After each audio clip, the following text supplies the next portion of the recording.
সম্প্রতি কয়েকটা বিষয়ের দিকে যদি খেয়াল করি তাতে এটা মনে হবার যথেষ্ট কারণ আছে। ডক্টর ইউনূসের সরকার আওয়ামী লীগকে নিষিদ্ধ করতে যাচ্ছে। বা এটা একটা কৌশলও হতে পারে, কিন্তু প্রেক্ষাপটটা অন্তত সেই রকমভাবে তৈরি হচ্ছে, এটা খুবই স্পষ্ট। মানে আগে কিছুদিন আগ পর্যন্ত নানানজন নানান কথা বলছে, এমনকি সরকারের ক্যাবিনেটে থাকা ছাত্র উপদেষ্টারা আওয়ামী লীগের ব্যাপারে খুবই অ্যাগ্রেসিভ অ্যাটিটিউড দেখাচ্ছিলেন। বাইরে থাকা ছাত্ররা, ছাত্রনেতা, সমন্বয়করা, জাতীয় নাগরিক কমিটি, তারা আওয়ামী লীগকে নিষিদ্ধের কথা বলেছিল এবং আওয়ামী লীগ নিষিদ্ধ না করার জন্য তারা বিএনপিকেও ব্লেম করেছিল। এটা আছে। তো সরকার এবং সরকারের বাইরে থাকা ছাত্ররা শব্দটাও খুবই স্টেরিওটাইপ হয়ে যায়, কারণ এখন একাংশ আছে এখানে। যাই হোক, তাদের দিক থেকে যত কিছুই বলা হোক না কেন, প্রধান উপদেষ্টার যে বক্তব্য ছিল সেই বক্তব্যটাকে আমি যদি বলি, এতদিন পর্যন্ত তার অফিসিয়াল যে বক্তব্য সেটা হচ্ছে 22 নভেম্বর 2024 প্রথম আলো থেকে পড়ছি। টাইম যে ম্যাগাজিন আছে সেখানে তিনি বলছেন, সবাই সুষ্ঠু বিচার পাবেন উল্লেখ করে প্রধান উপদেষ্টা ডক্টর মোহাম্মদ ইউনূস বলেছেন, হত্যা ও নির্যাতনের জন্য দায়ী ব্যক্তিদের জবাবদিহিতার আওতায় আনার পর আওয়ামী লীগকে নির্বাচনে স্বাগত জানানো হবে। তার মানে আওয়ামী লীগ থাকছে, আওয়ামী লীগকে নিষিদ্ধ করা হচ্ছে না। এটা ডক্টর ইউনূসের টাইম ম্যাগাজিনকে বলা বক্তৃতায় খুবই স্পষ্ট ছিল। এবং আমি বহুবার বলেছি যে আন্তর্জাতিক অপরাধ যে আদালতে যে আইন আছে, সেই আইনে দলকে বিচার করার যে অপশন ছিল, যেটা আওয়ামী লীগ নিজেই এনেছিল, সেটা এবার চূড়ান্ত সংশোধনীর সময় সরকারের দিক থেকে বাতিল করা হয়েছে। তাতে এটা খুব বোঝা যায় দল হিসাবে আওয়ামী লীগকে বিচারের আনার পরিকল্পনা খুব সিরিয়াসলি সরকারের ছিল না।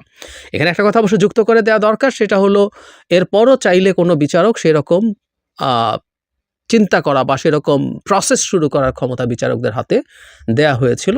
এটাও ঠিক, এটাও আছে, কিন্তু যেভাবে সরাসরি ছিল যে কেউ চাইলে একটা মামলা করতে পারত, সেই স্কোপ ছিল না। তাহলে এই ছিল সরকারের অবস্থান। সাম্প্রতিক সময়ে কয়েকজন বক্তব্য আমি একটু দেখি। জনাব আসিফ মাহমুদ, সরকারের দিকটা আগে একটু দেখি। আসিফ মাহমুদ বলছেন, আওয়ামী লীগকে নিষিদ্ধ করার ব্যাপারে শিগগিরই পদক্ষেপ নেবে সরকার। গতকাল জনাব নাহিদ ইসলাম বলেছেন, আওয়ামী লীগ ও ছাত্রলীগ এই নাম ও মতাদর্শ নিয়ে আর রাজনীতি করতে পারবে না। উনি বলছেন, আমরা বলেছি আওয়ামী লীগ ও ছাত্রলীগ এই মতাদর্শ, এই নামে বাংলাদেশে আর রাজনীতি করতে পারবে না। এটি আমাদের শহীদদের প্রতি অঙ্গীকার। এর কয়েকদিন আগে খুবই কিউরিয়াসলি বিএনপির একজন গুরুত্বপূর্ণ নেতা জনাব সালাউদ্দিন আহমেদ একটা মন্তব্য করেছিলেন। এটা একটু প্রেক্ষাপটটা বলে রাখা দরকার। যখন আওয়ামী লীগকে নিষিদ্ধের আলাপ আসলো শেখ হাসিনার পতন এবং পলায়নের পর, তখন বিএনপি কোনো রাজনৈতিক দল নিষিদ্ধের পক্ষে না, এই ধরনের একটা মন্তব্য করেছিল এবং সেটা নিয়ে প্রচুর রিয়াকশন, প্রচুর ক্রিটিসিজম যখন শুরু হয়, তারপর বিএনপি তার এই বলাটা পাল্টে ফেলেছিল এভাবে। তখনও তারা বলেনি যে আওয়ামী লীগকে বিচার করে নিষিদ্ধ করতে হবে। তখন তারা এভাবে বলতো যে জনগণই আওয়ামী লীগের ব্যাপারে সিদ্ধান্ত নেবে এবং জনগণ যে সিদ্ধান্ত নেবে সেটাই হবে। এটা পলিটিক্যাল পার্টিগুলোকে বহু সময় বহুভাবে হিসেব নিকেশ করে কথা বলতে হয়। এবং একটা জিনিস আমাদের মাথায় রাখতে হবে, যে দলটা ক্ষমতায় যাওয়ার সম্ভাবনা খুব স্পষ্ট বা খুব ক্লিয়ারলি দেখা যাচ্ছে, সেই দলের বিভিন্ন ইস্যুতে পলিসি, আর যে দলটা ক্ষমতায় যাচ্ছে না তার বক্তব্য দুটো একই রকম না। ধরুন, আওয়ামী লীগকে আমি এই করে ফেলবো, ভারতকে আমি সেই করে ফেলবো, এই কথাগুলো ক্ষমতার বাইরে থাকা একটা দল বলে তার কিছু ভোট অ্যাট্রাক্ট করতে পারে, কিন্তু সে জানে যে সে ক্ষমতায় যাবে না। সুতরাং এই ব্যাপারগুলো বাস্তবে সে করলো কিনা সেই পরীক্ষাটা হয় না।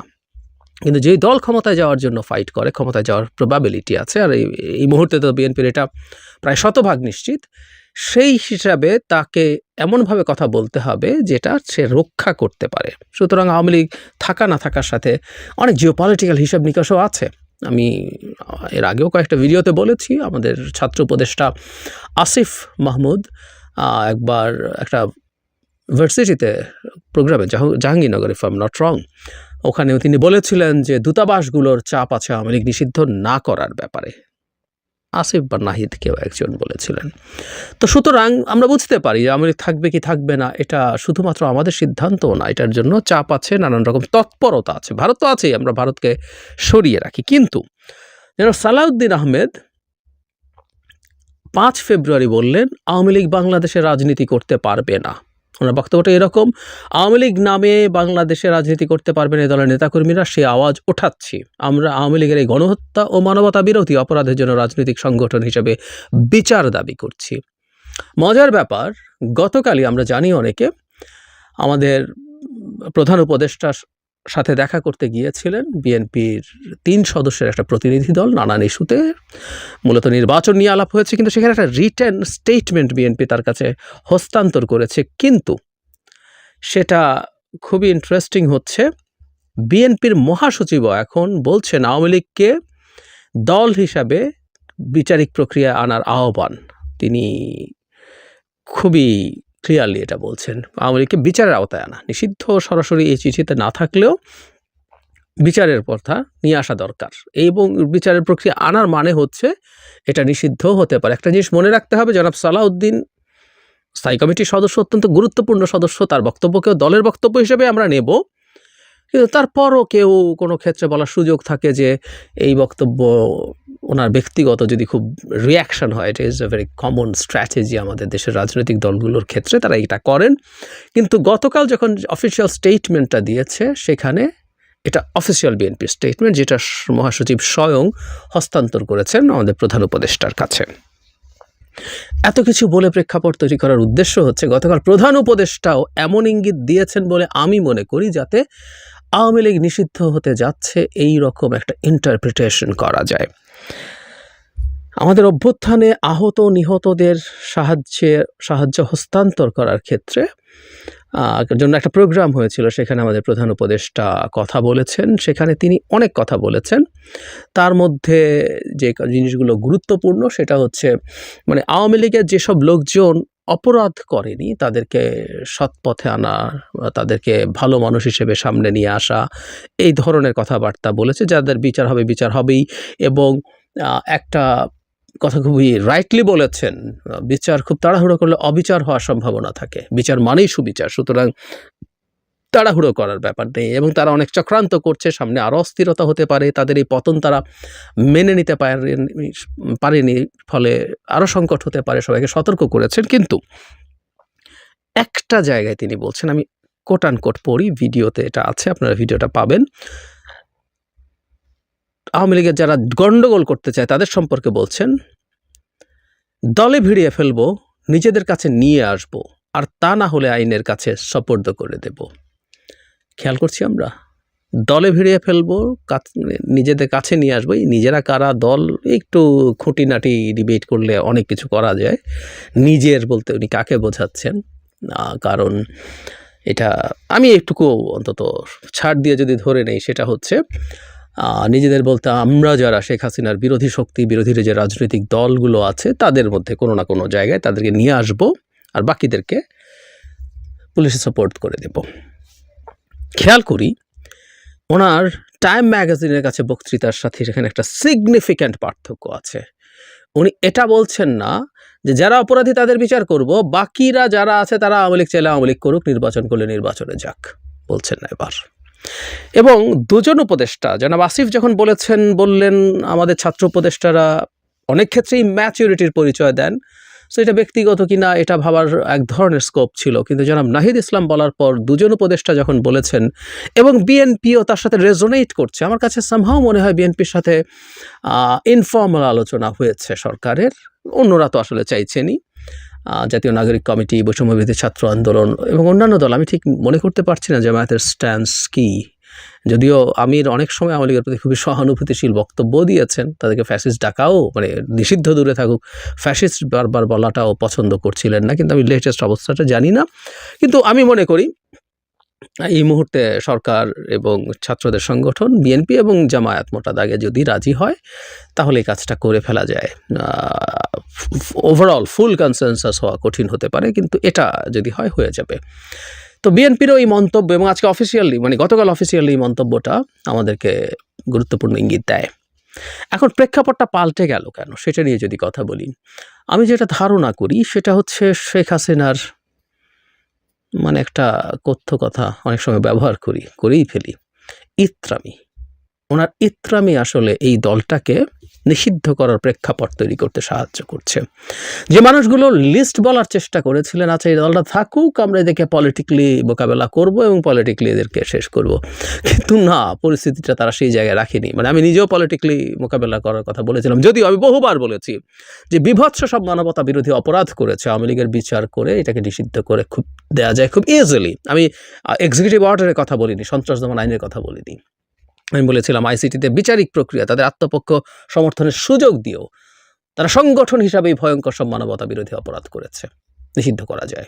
কিন্তু তারপর আমার মনে হয়েছে যে দায়ীদের শাস্তি দিয়ে তাদেরকে চলতে দিয়ে ডাই ডাউন করতে দেয়া এটাই রাদার বেটার হতো। কিন্তু সত্যিকার অর্থেই সাম্প্রতিক সময় শেখ হাসিনা যা করছেন, যে ইত্রামি করছেন, এরপর আসলে তাদের দলকে এভাবে ডিল করার একটা প্রবাবিলিটি তৈরি হয়ে গেছে। এটা উনিই তৈরি করছেন, আবারও বলছি। অনেকগুলো সুবিধা আছে এটা করতে পারলে, কিছু সমস্যা আছে, ওই যে বললাম এটা জিওপলিটিক্যাল হিসাব আছে। সুবিধা হচ্ছে আওয়ামী লীগকে যে এখন বিভিন্ন কর্মসূচি করতে বাধা দেওয়া হচ্ছে, কারণ তাকে কোনো না কোনো একটা লিগ্যাল ফর্মে আইদার দলটা পুরো নিষিদ্ধ অথবা তার কর্মসূচির উপরে স্থগিতাদেশ কিছু একটা হতে হবে। আদারওয়াইজ সে লিফলেট দিচ্ছে, সে মিছিল করছে, কোনো একদিন আওয়ামী লীগ একটা বিরাট সমাবেশ ডেকে বসবে, ঠেকানো আসলে লিগ্যালি তো সম্ভব না। সো নিষিদ্ধ হলে তার সব কর্মকাণ্ড নিষিদ্ধ করে দেওয়া যায়, তার নির্বাচনে আশা ঠেকানো যায়, সবই করা যাবে। এটা একটা বড় সুবিধার দিক আছে, কারণ সামনে এই প্রশ্নগুলো উঠবে। আওয়ামী লীগ নানান রকম কর্মসূচি ডাকছে মূলত এই কারণে, সে ডাকবে 2-4-5 জনও নামলে, কেউ যদি পাবলিক, আমাদের সাধারণ মানুষ যদি কেউ তাদেরকে ধরিয়ে পিটিয়ে দেয়, এইরকম হাই প্রবাবিলিটি আছে, তো সেটা নিয়ে সমালোচনা হবে। সরকার গ্রেফতার করলে সেটা নিয়েও সমালোচনা হবে। এটাকে মোটা দাগে ডিল করা যেতে পারে যদি আওয়ামী লীগকে নিষিদ্ধ করে দেওয়া যায়। আর আমার কাছে যেটা মনে হয় যে তাদের দলের অন্যান্যদের কাছে বার্তা দেওয়া যেতে পারে যে তাদের এই দলটুকুর শেষ অংশটুকু টিকে থাকেনি শেখ হাসিনার কারণে। ইনফ্যাক্ট নিষিদ্ধ করে দিলেই যে তাদের নাশকতা টাইপের বন্ধ করা যাবে তা না। আওয়ামী লীগ আসলে হিজবুত তাহরির না, খুব অল্প কিছু লোকজনই তাদের আছে তা না। আওয়ামী লীগ অনেক বড় একটা সংগঠন, এখনও সিগনিফিক্যান্ট পার্সেন্টেজ অফ পিপল ওদের সমর্থক আছে। কিন্তু আবার আমি এভাবেও দেখতে চাই, এই নিষিদ্ধ করাটা কোনো একটা কৌশলের অংশ হতে পারে, যে বাস্তবে সরকার হয়তো নিষিদ্ধ করবে না, কিন্তু সে একটা নিষিদ্ধ করছি এরকম একটা প্রেক্ষাপট তৈরি করছে। শেখ হাসিনার ইত্রামি কিছুটা যদি কমানো যায়, অন্তত ওই যে কথা বলা, হুমকি ধামকি দেয়া, দেশের মধ্যে বিশৃঙ্খলা সৃষ্টি করার চেষ্টা করা, এগুলো যদি অন্তত বন্ধ করা যায়, সেটার জন্য কখনো কখনো আমরা বড় হুমকি তৈরি করি, সেটাও হয়ে থাকতে পারে। ঘটনা যেটাই হোক না কেন, প্রেক্ষাপট বলছে আওয়ামী লীগ নিষিদ্ধ হতে যাচ্ছে। এবং ওই যে আমাদের আইসিটি আইনে যেটা অপশান নেই, তারপরও বিচারকের জুরিসডিকশন আছে, আর এটাকে আবার অ্যামেন্ড করে আবার একটা অর্ডিন্যান্স দিয়ে এগুলো করা কোনো জটিল ব্যাপার না। সুতরাং দেখা যাক সামনে কি হয়। এই দলটা সত্যিকার অর্থে অনেক প্রবলেম হচ্ছে এবং একটা খুব জরুরি, শুধুমাত্র শেখ হাসিনা না, এই দলটাকে দিয়ে ভারত বাংলাদেশের অভ্যন্তরীণ নিরাপত্তা হুমকির মুখে ফেলতে যাচ্ছে, আমাদের এই সরকারকে অস্থির করে তুলতে চাইছে এবং ভবিষ্যৎ সরকারগুলোকে সে একই চেষ্টা করবে। সুতরাং একটা দল যেটা পুরোপুরি বিদেশি এজেন্টের মতো, ব্যক্তিও না, দলটাই বিদেশি এজেন্টের মতো কাজ করে, সেই দল আমাদের এখানে অপারেট করতে পারবে কি না 6 মাস পর যা যা হয়েছে সেটা রেখে আমাদের আসলে এই বিবেচনাগুলো করা যেতে পারে। আওয়ামী লীগ নিষিদ্ধ হওয়ার রিয়াল প্রবাবিলিটি এবং ঐক্যমত্য তৈরি হচ্ছে বলেই মনে হচ্ছে।